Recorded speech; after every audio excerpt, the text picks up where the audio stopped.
Breaking news on CBS Sports HQ. The Athletic is reporting that the Big Ten plans to announce they will only play in-conference games this season. That would mean that some big non-conference games would not be played. Ohio State, Oregon, Michigan, Washington, Wisconsin, Notre Dame, Penn State, Virginia Tech, Iowa, and Iowa State.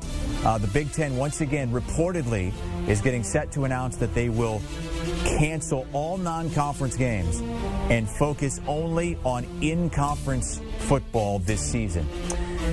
Let's bring in Barrett Sallee for the latest. Barrett, I had a brief moment to talk to you off screen just a second ago. You said you're surprised. Why is that?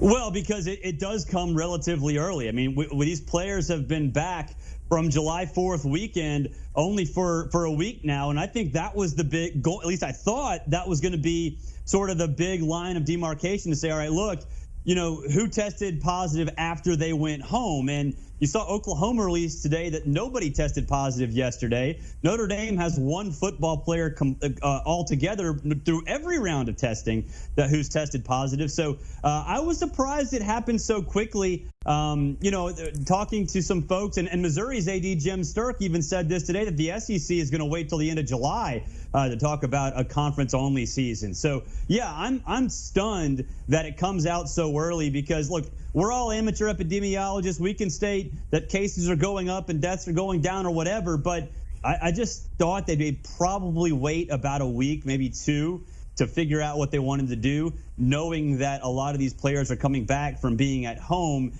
and then, you know, they'd reevaluate sort of where their protocols are. Again, the report from The Athletic that the Big Ten Conference is only going to play conference games this season, no non-conference games like Ohio State and Oregon. Barrett, this is going to set off a ripple effect in college football because teams in every conference are going to be affected by this. What will the immediate ripple effects be?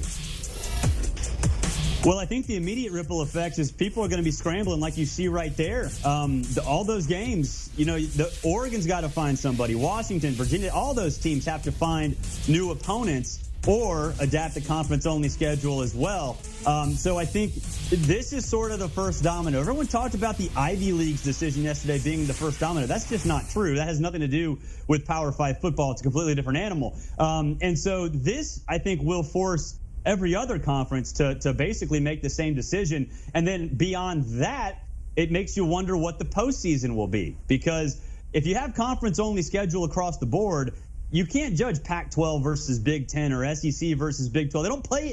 None of them play each other right, you know? So I think what you would have to see then is an expansion of the playoff, maybe to an 8-team playoff with the 5 power conference champions, 1 at-large, 2 at-larges, and 1 group of 5 champion. I think, you know, we've seen in other sports, this is sort of a time for experimentation. And I think that would what this basically does is force all of Power 5 football to start thinking about really getting creative about how they want to orchestrate the entire college football season. Because obviously now, if this report is true, it has been extremely altered. The Big Ten hasn't announced anything yet, and we're going to learn more if and when that happens. And I'm sure they have a lot of things that are going to have to move around. I mean, we can't expect these schedules, even in conference, to remain the same for a lot of these teams.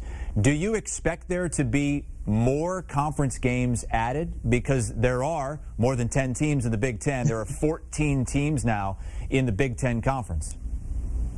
Well, that's what I'll be interested to see is what the Big Ten actually says in this release, if it were to come out today, which we all assume now that it will, because if it starts in September, then, yeah, you can play a 12-game conference-only schedule, and it'd be all good. You just have to rework it.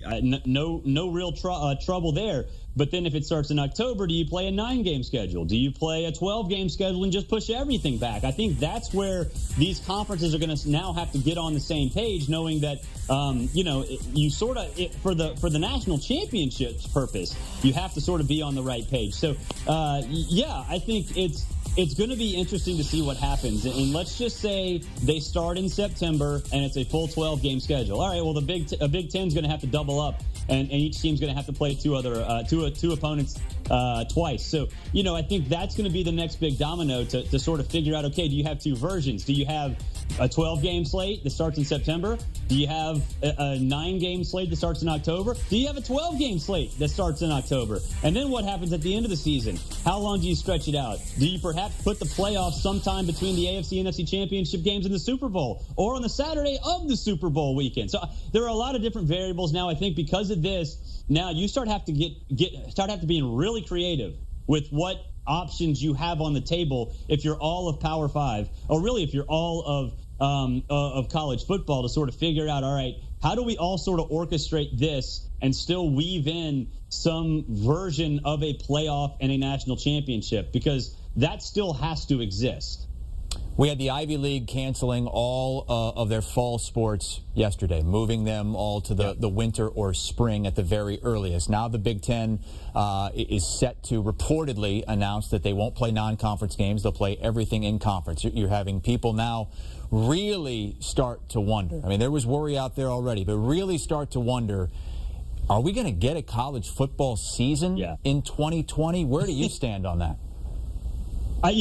Chris, you know me, I'm pretty optimistic by nature. I'm pessimistic this week, and this sort of is another reason to be pessimistic, because the numbers keep going up and decisions are being made, and some of them, like in this case, drastic. So I've always been of the belief, really throughout this process, that September was going to happen as scheduled. There might not be fans, but whatever. But now, after this, it makes me think delaying till October and doing conference-only schedules is probably going to be the most likely scenario. I know folks have mentioned spring football, especially after what the Ivy League announced on Wednesday.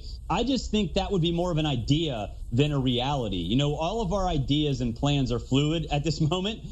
Everything from college football to work to school for kids. So I think if they did decide to push it off till spring, that's a nice plan. I think logistically, there's no way that would happen because clearly it would be a cash grab. So as of now, I'm leaning toward October as a rough start with 9 conference games, maybe 10 conference games, and keeping the schedule of championship weekend and the playoffs sort of intact.